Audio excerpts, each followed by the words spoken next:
Le gigot à Jean-Loup Richepin.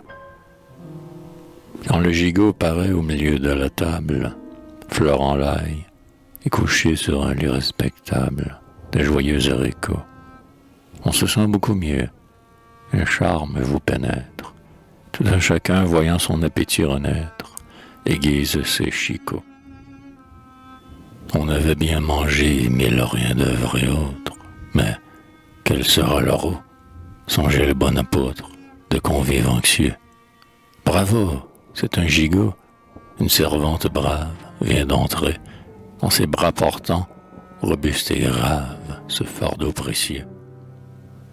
Alors, l'amphitryon, le père de famille, se demande, tandis que son œil le fusille, sera-t-il cuit à point? Il l'est, n'en doutez pas, et chacun le proclame, dès qu'il a vu plonger une invincible lame dans son doré pourpoint. Son sang de tous côtés ruisselle en filets roses. Sa chair est admirable et ferait honte aux roses. Le plus indifférent des convives, muet tout à l'heure et morose, s'épanouit du coup, débite maintes prose, devient même encombrant. Il ne faut bien souvent qu'une soupe ratée pour que, dès le début, soit la verve arrêtée chez les plus beaux esprits. Le gigot vient, voici que la gaieté s'échappe. On rit, on cause. L'un demande l'œil du pape et l'autre la souris. L'un voudrait du saignant, l'autre du cuit. Problème qu'il n'est pas difficile à résoudre. Un troisième hésite entre les deux.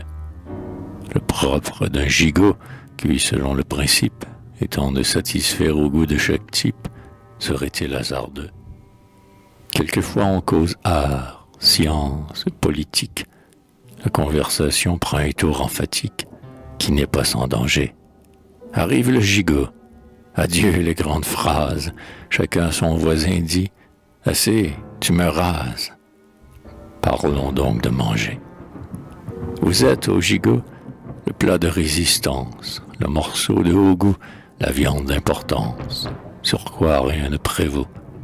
Une côte de bœuf n'est pas pour me déplaire. Tout de même, c'est encore vous que je préfère. Et je le dis bien haut. Votre chair est savante. En la verte prairie, vous ne deviez brouter que des fleurs. Je parie, dédaigneux des chiens dents. Vous êtes tendre plus qu'une jeune épousée, gigot d'agneau, argile idéal et rosée, qui fondait sous nos dents. Lorsque vous gambadiez aux profondes vallées, sur les montagnes ou dans les plaines salées, ignorant les bouchers, vous étiez des Jésus que la grâce des corps. Mais vous êtes bien plus attendrissant encore sur des faillots couchés. Aussi, vous mange-t-on par pure gourmandise, et machinalement, comme une friandise, sans mesure, sans fin, car, ainsi que Fa, dit un docteur en Sorbonne, vit-on jamais gigot faire mal à personne? Il se mange sans fin.